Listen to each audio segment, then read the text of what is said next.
On this episode of the John 1911 podcast, construction continues, rifle range upgrades, send us listener questions, and plinking around videos to continue.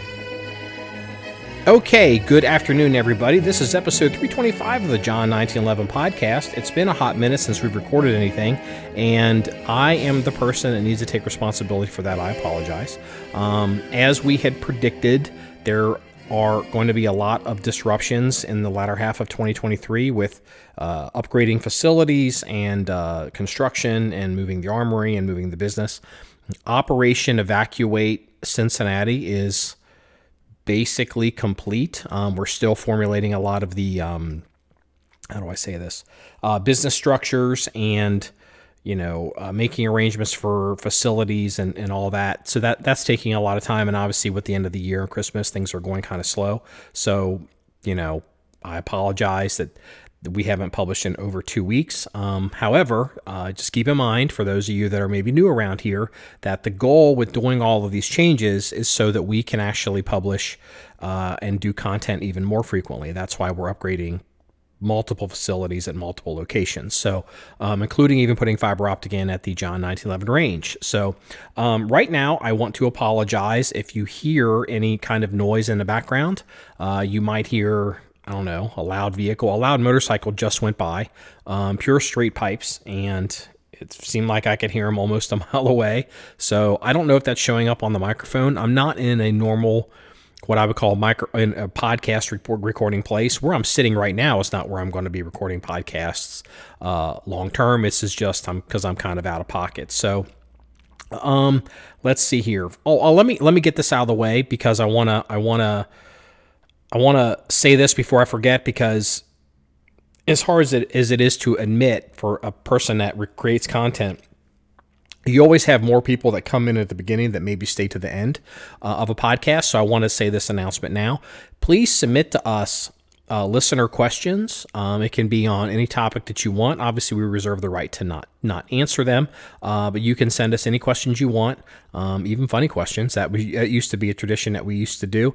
And I'm going to try to get all the boys together and we can answer them at an end-of-year podcast. You can submit those questions at podcast@john1911.com. We'll make that podcast, podcast, at john1911.com. That's JOHN1911.com. And just put a title in it, listener question, viewer question, and, we'll try to get everybody together to do an end of year, which we will record obviously next week. Today is Friday, December the 22nd, and it's about 11:40 a.m. Well, I guess it still is the morning. And let's talk about some of the things that are going on. The cement and everything has been poured at the John 1911 range. If you follow our social media, you may have noticed some of that, and it's gorgeous. Not that I'm an expert on cement. I certainly am not, but you can see how large the barn has turned into a building out there with a, full 2-foot footers and, poured mono slab and, water and septic and drains and, I said fiber optic and, whatever else. There's all kinds of stuff in there. So that's all been done. And also what kind of came as a surprise when I was inspecting the job, and I published it on the website yesterday, is the the subcontractor, the Amish subcontractor for the cement. He went ahead and poured the 600-yard shooting position. Now, you may not, I don't know if I actually even know if I announced it, but when I had him out there, when you have a project as big as what's going on at the John 1911 range, you start to look around and you ask yourself, well, okay, we're doing some stuff. Is there anything else I'd like to have done while people are out here? Or if I'm going to be moving material around, because we have a lot of dirt that's been dug up, for example, and contractors are wanting to know if we would want them to put more dirt on some of the main berms that are up front, or would we like dirt possibly at a location to build, we might want to put a cabin or something out there at the property. We can put it there, or, we have some sinkholes and, various things all around the property. So we've been looking around. So one of the things that I had kind of on my long-term list was the 600-yard shooting position, which is behind the shipping container, if you ever see pictures of a range, is really just it's the back of a hill that's kind of raised up so we can set that shipping container on it for some storage. And so, that location, because it's a shipping container, attracts quite a bit of what I would call, animals and bugs and everything. And so getting over there and shooting this past year, it's just tick central. I mean, ticks were real bad this year. I'm sure ticks were real bad this past year. And so, I was looking at it and I'm thinking, man, it'd be nice to have kind of a pad over here. So when the cement guys were out, squaring up the foundation for the building, I pulled a rifle out of the truck and I asked the Amish guy to come on over and told him what I wanted, and I pointed down the range and showed him where it needs to be angled, and I laid down, and they literally spray painted a little pad. I don't even know how big it is, but it's long enough for someone who's 6'1" with a rifle extended out and a bipod. So, and it points right at that target array at 600 yards. And they said it would, I don't know, it's like maybe maximum. I'm not going to get the price because somebody may say it's much, but it didn't seem like a lot to me. So went ahead and they must have a little cement left over, and they framed it in, and they poured it, and it looks, I'm tickled to death with it. So we're going to be doing a lot more rifle shooting, obviously, over the winter. Shooting has been truncated a little bit because of all the construction. It's been, I try not to rub. I try to be courteous to contractors on property, and because we have so many different contractors and they show up pretty much almost at will now that we have a driveway to get in there, because people want to come in and they want to look at what they have to do, or they want to follow up on what they want to do, or maybe they have to come in and get equipment, or they're dropping off equipment, or they're dropping off supplies. And so I'm back there blasting, and people don't necessarily quite understand that it is a gun range because you can't really see there's a gun range up front. I got to be a little cognizant of, the old cowboy rules. The old cowboy rule is don't scare the horses. So, I've been a little, depending on who's on property or what's going on, I've been kind of keeping the shooting a little bit to a minimum. And that's also, I've been very busy. Let's see here. What else has been kind of taking up my schedule? This is nothing serious. I haven't even told, I've told very few people this, but I did get a little banged up this week, and I ended up, during the snowstorm. No, I didn't wreck a car. I know how to drive in the snow, being from West Virginia and Virginia. I did get a little banged up and ended up at a what do you call it? Urgent care. And I was like, we'll just go to urgent care just to make sure that everything's okay. And, I went in there, and they were, they're like, oh my God, we can't handle this. Like, you're in a lot of pain. Like, we're going to call a squad, take you to the hospital. Like, how far is the hospital? And so anyway, in a blinding snowstorm, I just got back in my truck and just drove myself to the hospital. So I was out in a few hours, no big deal. So that kind of messed up. I lost an entire day to that. Everything's fine. I wasn't attacked by a shark, or anything cool, but, just kind of things happen when you're out, we're living a rough and tumble life. So that's certainly kind of messed up, not only a little bit of, some of the projects day by day, but that was actually a day I was going to record a podcast. So, that is on me, and, I apologize for that. So let's go ahead and get into some of the normal content and get this episode moving. I guess the first thing I'm going to go ahead and get an update on is we published it to the website, and I kind of couched it as a, like, what should I do? But the reality is, by the time I'd published that, we'd already made the decision. We were over at Shooter Supply in Loveland, taking care of some business. We're really leaning on them pretty heavily right now. And they actually had a used Smith & Wesson 351C revolver, which is the little light, I guess it's aluminum, might be scadium, I don't know how Smith & Wesson works, but it's a 2-inch 22 mag. I think it's a 7-shot revolver. It might be 8-shot, but I think it's a 7-shot 22 mag revolver. And it's been on our long-term to buy list for forever. And it's just one of those things that's kind of been floating out there. But what happened was over in at Shooters, one came in used. It was in the case, and I saw it. And as soon as I saw it, I asked the proprietor of the establishment. I was like, "Did you order this for me?" And he's like, "No, that's used. It just came in." And because he knew that it was on our list, and so. Yeah, Danny, the next time you want to go shooting, that is the gun we'll take for the misses, and we'll go ahead and shoot that on the range. But we did acquire that. We haven't shot it. Now that I'm even talking about it, we haven't shot the 351.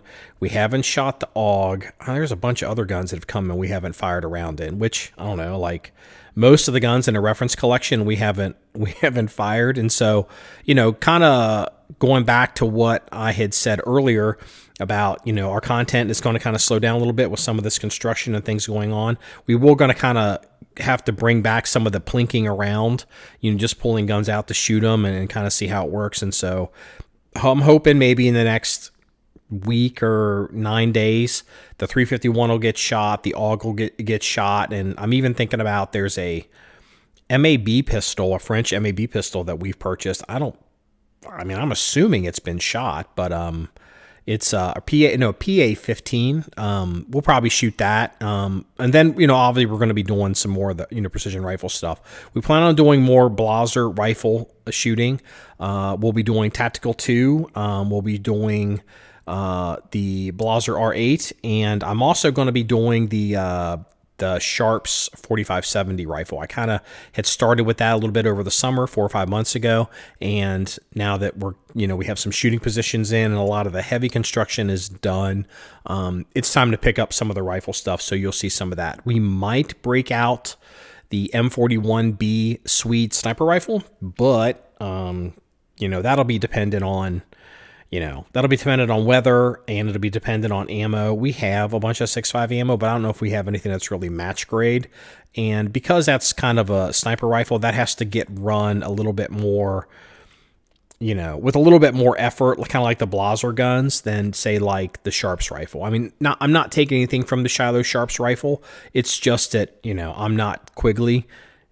So, I'm just, going to be glad to hit something at 400 yards, with the 4570. So I'm not going to be, doping the wind and doping the drop that hard. I'll be shooting minute of man. So, it's kind of like, the Blasers really are working guns. And, the Sharps is more of like Marky wants to have a good time and have fun. In some industry news that I picked up, I thought was, pretty interesting. If we don't own one of these guns, and we've wanted one for a while, but everybody that we know that is what I would call a shotgun professional, they love this gun, but they say it breaks. And it's the Beretta 1301 Tactical. They say they're these incredibly great guns. Some of the guys on a SWAT team here even really like them quite a bit. But I know that the real high volume guys, I don't even know what it is that breaks in them, but there's something that goes down in those guns for high volume shooters. And I believe Beretta has not quite been, I would say, Johnny on the spot getting those guns fixed. Whatever it is, I know it's not, they send the part or the gun's fixed in a week. And so I know that's been a source of some frustration. However, it has been announced that Beretta is up. They're now selling a Beretta 1301 Tactical Mod 2. So, it kind of sounds like the Navy. So I'm assuming whatever the Mod 2 is, then it addresses whatever this weakness is in that design, and that's something we'll be keying in on if we go ahead and we eventually pick one of these up. We'll definitely keep an eye on whether it's a Mod 1, Mod 2. It does beg the question: can a first generation gun be modified to turn it into a Mod 2 standard, or now suddenly are the first generation guns no longer as valuable as, say, the brand new 1301 Mod 2s? If you know the answer to that question, so I don't have to get up on the internet and go diving into some Beretta forum, which, I hate forums, send me the answer at podcast@john1911.com, podcast@john1911.com. Also, in other interesting news, and this is This is something that I have experienced, I have witnessed, because I'm a person of a certain age. I'm 52 years old, and so I actually remember a time in the United States when the legal drinking age was, if it was 18 and then it went to 19, or maybe it was always a 19, but I saw the transition for the legal drinking age go from 19 to 21. And what happened was there was a grandfather period where there were people that were 19 and 20 years old that were allowed to drink in this country because they had already been afforded the legal right to buy alcohol, but they were not yet 21 when the new law came in. And the reason I'm bringing that up is there is a similar situation that kind of exists with firearms and FFL. So, at 18 years of age, you can join the military, you can vote, you're a legal adult. You can't drink until you're 21. Well, one of the things you also can't do in the United States is you cannot buy a handgun from an FFL dealer. You can acquire a handgun from a family, or I think in a personal transaction. This probably varies from state to state, but there's a situation where you're a legal adult, but you can't have a handgun, or maybe you can't buy pistol ammunition even in some places, but you're under 21, but you can still somehow possess a handgun. And so it's a really weird situation. And here's a court case. There's a court case. It's been a while since I've done a podcast, obviously, where a federal judge has issued a stay, and basically he is saying that that citizens, adults ages 18 and 20, can now buy handguns, and this overturns a provision of the Gun Control Act. Now, hold on. I'm out of date because I've been busy and I haven't had a chance. This is over 2 weeks ago when I saw this, and I don't know what has subsequently happened. If another judge has come in and overturned the order, or there's a stay, or or some status quo. Typically what happens is, being someone who has a fair amount of experience with court, the judicial system likes to be conservative. They don't like to just radically change things as they currently are unless there's some, great violation of civil rights or constitutional rights. And, I can easily see, this judge is like, overturn this, I want to allow people under 21 to buy handguns right now. But I could very easily see an appellate judge come in and going, hold on, let's take this through appeal. Let's take this through process. Don't do anything. Keep it as it is, and we'll go forward. So my point is, if you're between the ages of 18 and 20, and you are a person who is interested in having a handgun or buying pistol ammunition, this might be something worth exploring, at least to find out what the current status of it is, in your state. In other, what I call this fun news, in industry fun news, if anyone has ever seen the movie Beverly Hills Cop, the original Beverly Hills Cop, and I think they made a second one. It had what was his name? Eddie Murphy. Eddie Murphy at the time was like the biggest comedian in America. I think a lot of the young kids today wouldn't really understand that, but he was huge. And he had played this character called Axel Foley, and he was a detective from Detroit who, for some reason, was in California following some, big crime story. And so if you are a gun person, you may remember that Axel Foley in that movie, what gun did he carry? Did he carry a Smith & Wesson 59 series? No. Did he carry a Beretta 92? No. Axel Foley carried a high power. And it appears there is a new Axel Foley movie, I don't know what you'd call it, like Axel Foley, AARP member. Like everybody in that movie is 60 and 70 and possibly 80, because that movie was made in the 80s. That movie was made 40 years ago. So, but it's interesting to see that the Axel Foley movies, the Detective Foley is still carrying an FN high power. And if you are a high power fan, I suggest you look up the you look up the trailers. We'll put them on the website in the comment section, and it's just fun to see an old Axel Foley, the old Beverly Hills Cop movie. I've told this story a long time ago on pod, and I'm not going to delve into all of it here, but I'm going to reference a scene from the original Beverly Hills Cop movie. There is where the hero goes and he has the conversational confrontation with the protagonist, or no, the antagonist, the bad guy of the movie. And Axel Foley goes to wherever it is, and he's talking to these people, and they throw him out of their establishment. And what they did is they carried Axel out in the movie, in the original one, and they hauled him out of the office down to the lobby and threw him out of a plate glass window. And the reason that always brings up a funny story is in the 90s, I was in Miami with my then girlfriend.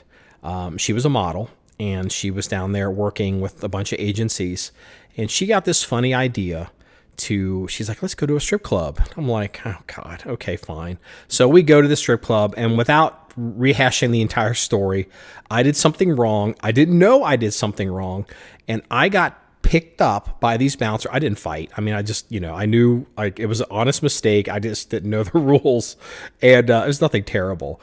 But, rules are rules, and they picked me up. My feet barely touched the ground. I laughed the entire time, and they literally drugged me out down a flight of stairs across the entire place and threw me out of the front doors of this strip club. And I went, if you see the original Beverly Hills Cop movie, when Axel Foley goes flying through the plate glass window, the only thing that's missing from my experience in Miami and the strip club is there was no plate glass involved. It was the exact same thing. So if you get a chance to rewatch the movie, remember me and my exploits in Miami in the 90s. In an example of boys being boys, we've always seen the... and it's something I've kind of criticized over the years, but we've always seen you'll see videos of, guys that'll take their girlfriend out and then they'll be like, yeah, you want to go shooting, baby? And they hand her a 12 gauge shotgun with a pistol grip on it or something, or, with some, big game load in it. And they're like, go ahead and shoot it. And she does, and they film it, and, everything goes flying, and, they look like asses, and she's never going to go shooting again, and it's your fault. Well, this is terrible, but there is a video. I don't know what they were thinking. There's a video out of Israel, and, don't turn this into an anti-whatever. I support Israel. But there's it's an artillery unit, and I'm assuming this girl must be part of the unit because of the headwear she's wearing. But maybe not. But anyway, they tell her to go stand out on a berm, and they've got this artillery piece, cocked up at an angle, and it's not that far from her. She's basically standing under this thing. And they're like, go stand out there, and they film it, and they torch this artillery round off, and she goes flying. And it reminded me of, nothing ever changes. Boys will be boys. Whether you have an artillery piece or a 12 gauge shotgun, you tell your cute little girlfriend to go out there and, hey, go ahead and shoot this. It'll be fine. And then, they never want to be a part of it again. So, if I'll post if I can find it, I will post a link on the website to John 1911 of the video of the cannon cockers basically blowing the ears out of one of their coworkers, and it's hilarious and also terrible. And I'm not trying to be like the range Nazi or the neighborhood like tattletale, but it's like, oh God, like this is shit. Like this is why your girl never wants to go to the range with you, and shit like this is why your girl never wants to join an artillery unit. Also in kind of a semi-personal, not really personal, but communication. This is to Chris. Chris does a lot of the funny graphic arts stuff around us, and he sent me the video of the Tesla Cybertruck drag racing a Porsche 911, probably like a GT3 or something. And the video shows the Tesla pulling off, and then like as the Tesla beats the Porsche across the finish line, you see the Tesla has a trailer attached to it and has the exact same Porsche green, probably a GT3. It's towing, so it's racing a 911 and it's towing a 911, and it beats it across the line. And that is, I have to admit, that's cute and pretty impressive. So yeah, Chris, I saw that. However, the thing is, like almost every electric vehicle that I've ever seen, they pretty much, their torque is off the chain. I don't care pretty much whatever sports car you drive, except maybe for a Bugatti. If you're ever at a stoplight and a kid rolls up next to you in his mom's Tesla and he wants to jump off the line, don't do it, because those cars, especially the Teslas, they have an extreme amount of torque. They've got 4 electric motors. They got one for each wheel, and they jump off the line. It's crazy what they can do, and they'll beat you off the line and from light to light. Not that I'm advocating, drag racing, but I saw that and I thought it was interesting. Am I someone who hates the Tesla Cybertruck? No, I actually think it looks kind of cool. I mean, I'm not going to buy one. I'm a guy with a Tundra that can't move a Massey Ferguson tractor. The reality is I need a diesel, but I don't want to give up. I don't want to give up the reliability of the Toyota. But some of this stuff with these electric trucks is interesting. However, the problem is with all of these vehicles is they don't have any range, and so yeah, that Tesla. I don't know this is true with the Tesla Cybertruck, so I'm going to talk about the Ford F-150 Lightning because it just brought up the subject. These vehicles, they have some towing capacity, but some cases you can maybe tow something 75 miles, and it's like, talk about range anxiety. Like, what's the point?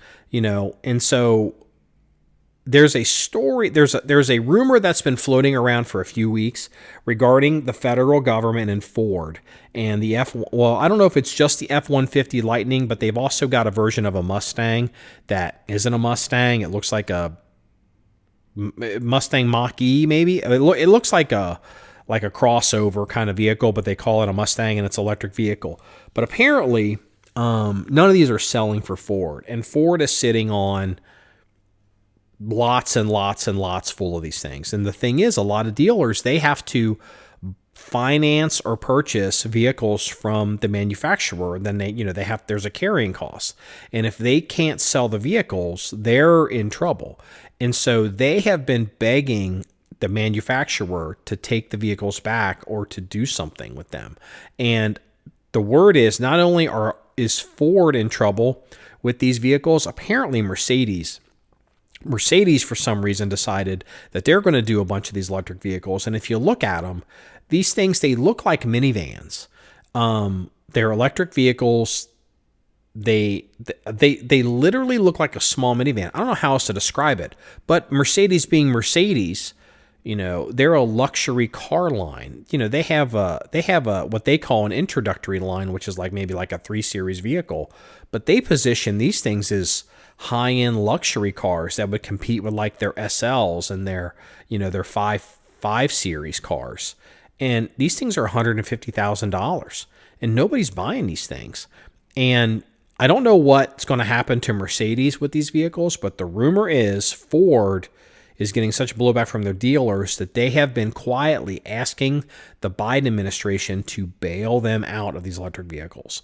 And I think this is a story that's going to come to a head in 2024 and possibly be an issue in the presidential election, because you're going to have a situation where the federal government, either through hook or crook, has somehow led these manufacturers down the path of spending all this money making these electric vehicles, and nobody's buying these damn things. And I'm not going to buy one. I'm kind of afraid of them. And, it's going to come to a point, is the federal government going to wreck these car manufacturers? Nobody's talking about that. But apparently Ford has been asking for a bailout, at least on the electric vehicles. But if there's a bailout, is it going to be positioned as a bailout, or is it going to be positioned as a giant subsidy of many, many billions of dollars? to somehow keep this things going. And I don't know what the Biden administration is going to do about it. And I don't know what they're going to get through Congress, because Republicans aren't going to want to do it.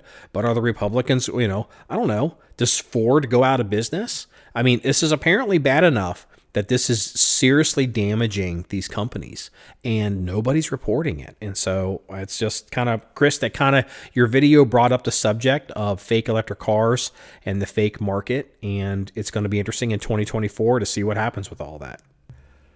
Let's get on to politics a little bit. I'm not going to do anything heavy because we don't have Danny here. He's our chief political correspondent. But I just want to I'm going to talk about two things I thought were interesting, and it's kind of a sign of the times. The first one is there is a study out of one of these schools. I don't know if it's an Ivy League school. Not that, well, maybe that does matter, but it was interesting. It's basically, it says the children of conservative parents have a markedly lower risk of mental illness and a higher risk of, or a higher incidence of being, emotionally happy. And, when you hear something like that, you're like, that makes sense. But politically, it's not something people want to hear. People don't want to hear about, the research that they've done on a lot of the trans surgeries and what happens to trans people.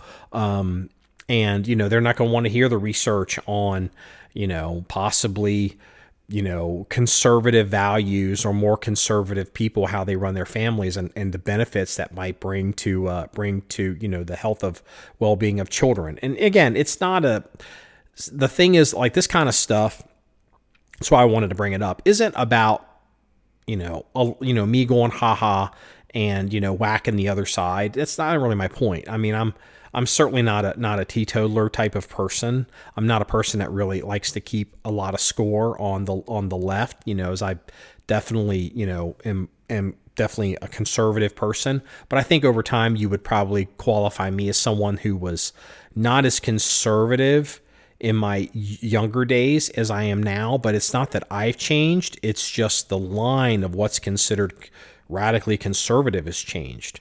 I mean, I was pretty middle of the road on a lot of things. I still kind of am. However, as I've gotten older and experienced and educated, I've come to believe that many times the wisdom of the ages has borne out to be true on a lot of things. A lot of the ways we've done things for thousands of years and maybe tens of thousands of years, we've done for a reason, and, things kind of work out for a reason. And I'm not shocked one bit to find that maybe in, a certain families that engage in certain lifestyles or engage in ideas where everything goes, that kids who don't really have a sense of direction don't get a sense of direction from their families, and they're more likely to suffer from it emotionally and mentally because they don't have a guiding hand to take them into the right path of being a productive adult, which is ultimately the goal. So anyway, I thought that was an interesting story. And also in politics, I thought this was an interesting story too, and I want to talk about it because it's not really the story itself that pissed me off. I mean, again, it's bad. But it's how this person tried to portray it to the media. So I'm sure many of you heard about the congressional staffer on the Hill in Washington, D.C., who apparently filmed a porn video in one of the Senate hearing rooms. I believe it was a Senate hearing room. It could be a House. Neither here nor there. So, and he published it somewhere on the internet, on some website for, I guess, gay porn videos. And I don't understand. I haven't looked. It's not that important to me. Like if it was, I don't know if it was like for private people were supposed to be sharing this kind of thing, or whether it's like some kind of like Pornhub where if you just go looking for it, you could find it. It's not really clear to me, but that's not the point. What was interesting to me is after this came out and he got fired, he was approached by some media outlet. And what does he say? He doesn't talk about, being sorry. He doesn't talk about the realities of the situation. He doesn't talk about, making making a mistake, or even he doesn't even talk about not being unapologetic. He doesn't even say that, he's this is my lifestyle and this is whatever. He decides and he positions himself in this article, and the media wrote it, that he's, quote, a victim because of who he loves, unquote. So basically, he got on the internet. He got in the mass media, and he's not talking about fucking up and engaging in this activity and doing it at his place of business where he works for somebody else that's also a government facility that's open to the general public, and getting all jammed up on it. Somehow he's positioning it as him getting fired is an anti-gay thing. And it's like, okay, well, that's number one. That's super weird and super selfish and super narcissistic. But here's the other thing. I'm 52 years old. I seem to remember in ancient history that one of the arguments against, and this is going to sound super shitty to say this, but it's worth saying. One of the arguments against homosexuality was, this kind of like hedonistic bullshit lifestyle. And I seem to recall that the gay community and society at large spent a lot of ink and a lot of time and a lot of social capital, there's a new word, new phrase, to convince the world that gay relationships were normal people with families and jobs and whatever. And all of a sudden now, at the end of 2023, this bullshit kid, he gets jammed up doing crazy bullshit things. It wouldn't have mattered if he did it with a girl. It wouldn't matter if he'd done it with Stormy Daniels. It would have been the same problem. But now he's positioning himself because he's so narcissistic and such a fuck off that he now basically has to say, kind of intimating that, if you're a gay dude, I guess you get to fuck people in in public. It's like, and nobody calls him out on it. The left didn't explode. I don't know. I haven't heard of, like, I don't know what's the big, there's all these gay and trans activist organizations. How come they haven't come down on this kid's head like a ton of bricks? Because apparently he is making the argument that, quote, uneducated hicks made 40 years ago against the, quote, gay lifestyle. And it's like, I don't know. And this kind of ties into like the problems that we see with these they're not Harvard professors, these Ivy League professors that they go to Congress and they can't even answer a basic question on whether, calling for the genocide of Jews is a problem. It's because what we have here is we have an entire segment of society, and it's not all liberals. There's a lot of just people that are supposedly conservative. They're on the internet, have the same problem. And it's a lack, what I would call a code of conduct. Okay. And so, we don't have to stake out positions on every bullshit thing in life. We don't have to come out and say, I'm for this or I'm against this, or, I support this. This incident that happened, I support it or I'm against it. You can kind of come back up off of it, and you can say, well, there's kind of a code of conduct, whether you're a student at a university, or whether you're a congressional staffer on the Hill, or whether you're a member of the staff of John 1911. We have a code of conduct. And if you engage in certain behaviors or advocate for certain things, it's a violation of the code of conduct. You may believe it to be true, or you may you did it, and whatever this is you did, maybe you did it because you wanted to do it, or maybe you made one mistake, but it's all a violation of the code of conduct. And so, you can do what you want to do in your personal life, but don't fucking do it around here. And it's interesting that this person kind of did that to the entire gay community, and there's crickets on it. And so, kind of ask yourself, you look at the, these universities, all of a sudden now, people advocating for genocide, that they're all about free speech. Now that's super interesting, because they didn't seem to be about free speech the past number of years on other issues, but suddenly now, because it's something on their their side of the political spectrum. Whoa, whoa, whoa, free speech. It's like, well, no, how about a code of conduct? How about a right and wrong? How about you're not going to engage in this kind of behavior, whether it's in service of, conservative ideas or liberal ideas. If you engage in this kind of behavior, you're out. That seems to be the problem. And whether you're talking about the president of Harvard or a congressional staffer up on the Hill in Washington, D.C., it's the same problem. Shoo, got out of that segment. So we'll leave it for Danny and I when we do the pod. Another thing I guess has come up, kind of a couple things, or kind of follow up to some stuff we'd covered in the past, and I thought it was worth mentioning. It has come it kind of this pop culture, but again, it's worth mentioning because it's one of those things where one thing that I think it's important that I had to learn. I learned this in the 90s. And I've talked about this on pod before, but I'm going to say it again for the new people, and it's a new year. In the 90s, I was in a position where I would be involved with or witness to a lot of stories that would make it into the newspaper. And whether, it was typically crime stuff, but, stuff that would make it into the newspapers. And I was there. And I would read the accounts in the newspapers. I used to read. I'm old enough. Yes, little Johnny.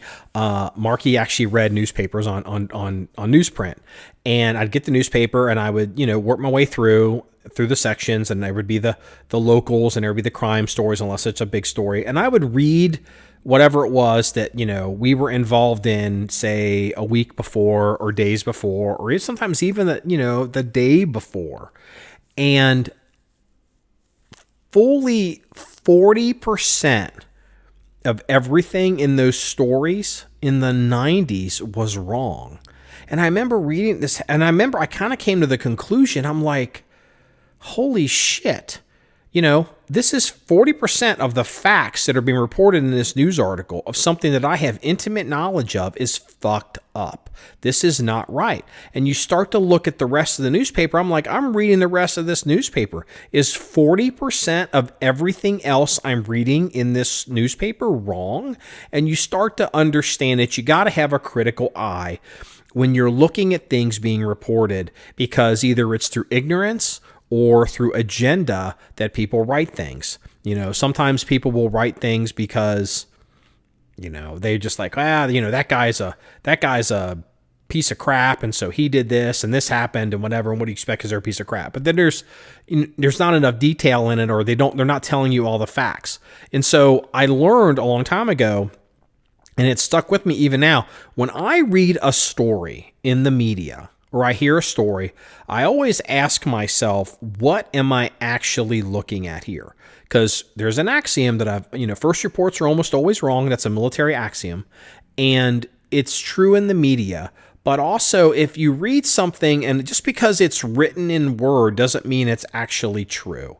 And so here's a couple from pop culture that seem to be interesting. So most of you have probably heard of the TV show Friends. Friends is a show from really my generation. However, I guess it's my understanding that Friends, even now in all the streaming services, is still making tons of money because it's one of the shows that people will watch even today on these streaming services. So they pay a ton of money, and these actors get a ton of residuals and all that. There was an actor in that show named Matthew Perry, and Matthew Perry was a guy who'd been portrayed for a number of years now as having drug problems or alcohol. It was alcohol. I think they said it was alcohol. And, he had some addiction issues. And, I guess at some point, quote, he had, quote, gotten clean, unquote. And so Matthew was clean. And that's the story, everybody. And he would go around and he would talk about being sober and how he was, when he would do all this stuff, and he would have these confessions of like, yeah, when I did that, I was under the influence, or I don't remember this, or I don't remember that. And he's going around, and he's portraying himself as this sober person who is, who has cleaned himself up. He's a recovering addict. You never stop being an addict. We get all of it. But apparently he passed away recently, and apparently he died of ketamine. Special K is we used to call it Special K, and it's a veterinarian tranquilizer. I think it was a cat tranquilizer. I don't know why we called it a cat, but it was special. It's a drug that the kids. I first detected it in the 90s that would get it from veterinarians, and then it started, going around. Well, apparently Matthew Perry has been on ketamine for a while, but he's clean and he died, and it's like they did an autopsy. Yeah, guess what? He's not clean. He's still on ketamine, which is a heavy tranquilizer. And it's like, I don't know. That's interesting. And I'm telling you that to tell you this. And Madonna and the people from Madonna's, group, they can sue me or they can do whatever they want. That's fine. I'm willing to defend this. I've seen this in the news. And so there was a story about Madonna a couple, earlier in the year. Madonna seems like she's a person who is probably not aged well as a celebrity. She's a person who is in her 60s that wishes she was still 19. And you see a lot of these people, and if they didn't have a lot of money, they would probably be homeless. Or if they didn't have a lot of money, they'd probably be in a hospital because they wouldn't have the support structure to keep the kind of the lie going, or keep the sources of the things that make their life run if they weren't $500 million. So there was a story about Madonna earlier this year.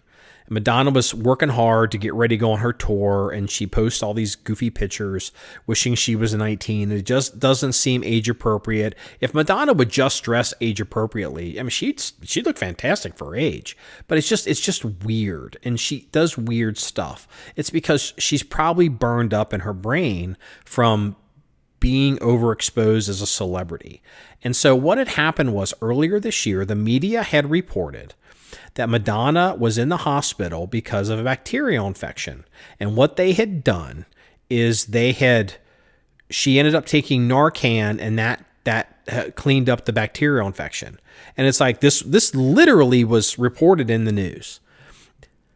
And you don't have to be some streetwise person or medical professional or I don't know, a pharmacy rep to say to yourself, I don't think Narcan works for bacteria. But that's the way it was spun in the media. It's obviously an untruth, okay? And it's obvious to a lot of us that she has problems. But if you read stories about her, it's not written as such. And I think, I give the examples in the 90s of, being involved in stuff and seeing it in the paper on local levels and realizing 40% of everything I'm seeing is not true, or it's actually even completely backwards. And this is, I think, watching some of these celebrity stories would be a good way for the younger generation or people that are interested in seeing this in real time, because it's super easy now when something finally blows up to look back on the story and be like, well, that was obviously.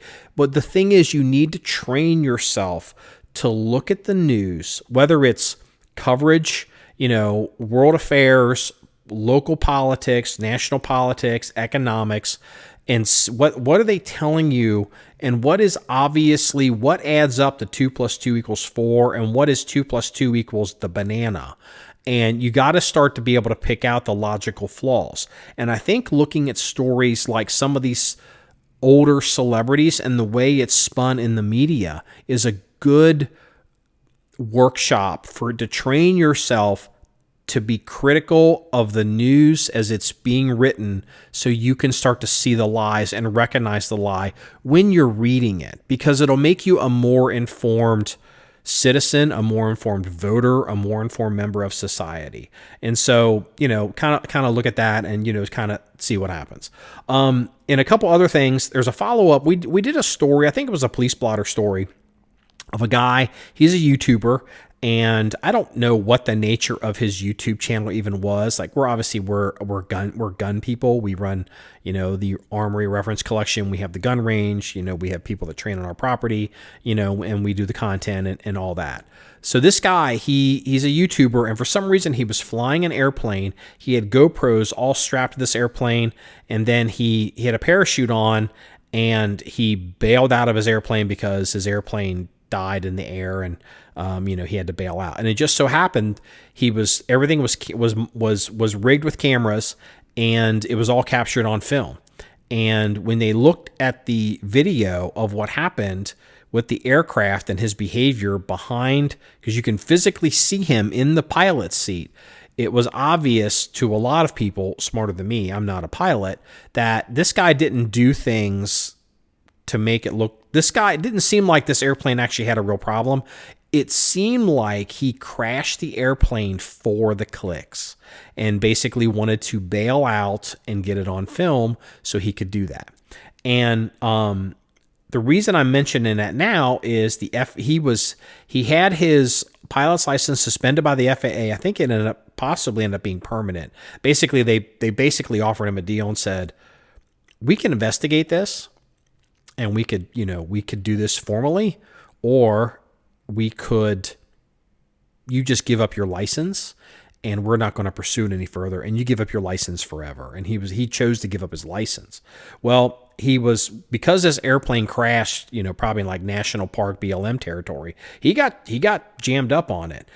YouTuber sentenced to 6 months for intentionally crashing airplane. So this dude got 6 months for this. And, kind of, if you think about you look at this video and you look at Madonna and you look at the stories that things that I was involved in the 90s, and you're like, what am I looking at here? Does this look real? First reports are almost always wrong. Is there an agenda? I don't know, just something to say. I'm going to go ahead and go to the police blotter, and we'll go ahead and toss it. We've been going for a while. The first one is out of Washington State, and I just thought this was interesting. It's a serial killer story, and we'll go ahead and we'll put it up onto the on the website. And it is a serial killer who lured their victims it's like, what's the hook? How does a serial killer get the person to the place to where they kill them? Are they picking them up on online dating apps? Are they picking them up on street corners because they're prostitutes? Is it, what is it? Are they trolling the co-eds at the colleges? This particular serial killer, and I thought it was interesting, lured their victims with promises of helping them find buried gold. So basically the hook was, hey, I know where this buried treasure is. Let's go on an adventure. Come with me. We can make a lot of money, and this is going to be the greatest adventure of the lifetime. And it's going to be a very short life because they're going to end up dead. The second one, which this is this one, I hate to say this. This one comes out of Ukraine, but it's actually a crime story. And the person that did this is probably mentally ill. However, this has been shared around, John 1911 office or staff. We don't have an office right now. And I'm sure in other places. And what it was is a guy was at a council meeting for some little municipality in Ukraine. Again, he's probably mentally ill, or maybe he's frustrated. And he's standing there, and he's in a count. You see all the people sitting up. It's a small room. They're sitting up in a table, and then there's an audience facing the people at the table. And he's standing up against a wall facing this camera. And right in the middle of this small room, he drops one, if not two, look like Russian comm block grenades, and drops them, like frags everybody, frags himself. It just drops in the middle of a council meeting. And I just, as somebody who has, had to deal with, government, like local government, groups or boards or commissions or entities or even individuals, it's one of those fantasies where you're like, I just fragged this whole goddamn room. Again, I'm not advocating that. It's one of those stories where, again, it's tragic. It's terrible. If I'd been in the room, if it had been my family isn't, it would have been terrible. However, just objectively speaking, the video, because the camera literally even catches the flash of the grenades exploding, and it's pretty hard. Camera's got to be pretty close to a hand grenade to actually capture any kind of flash off a grenade, because real grenades don't actually flash that much. Hint, those of you that have only seen grenades go off in the movies. So we'll go ahead and we'll post that up on the website, for a video for you to look at. The final story and this is one of the. This is going to circle back a little bit to what are you reading here, and think about the headlines, the way they're written, and if you get into the facts and you start asking yourself, wait a minute, the headline, the way this was written is not really true. And a lot of times, realistically, the demographic that listens to this podcast typically would say that they would, like a news story, the way it's reported, the facts on the ground might be written in a way to favor, say, the liberal cause when the headlines are written to favor the liberal cause, when the reality is the facts on the ground, it's a little bit more ambiguous, or even completely the reverse thing. Well, here is an example of a story. And Kraken and I were talking about this, and I'm not going to go into all the details here, but it's a story, and the way that one of the headlines was written was a father and a son, farmers. They were charged for killing a trespasser, and the way it was written is on their property. And now I'm going to post, I think, at least 2 stories with the headlines, and then there's going to be the body of the story of the facts. And you're going to be like, well, people trespassing on your property. Apparently, maybe the trespasser was even armed. But the way this story is written and the way it's presented as a, property rights issue, and, armed intruders possibly, and self-defense, and maybe even they don't mention castle doctrine, but, there's an entire angle that's being presented with the headlines. But when you read the facts of this story and kind of how it's going, I think it would be fair to say if you are a person who isn't, just a psychopath, that, your side's always right and the other side is always wrong, I think you're going to read the details of the story and be like, man, this is fucked up. So we'll go ahead and put that in the episode. Well, this wraps up episode 325 of the John 1911 podcast. If you want to see number stories or pictures or links, please go to the website at john1911.com. That's JOHN1911.com. Remember, it's all about shooting guns and having fun. Everybody, have a good day.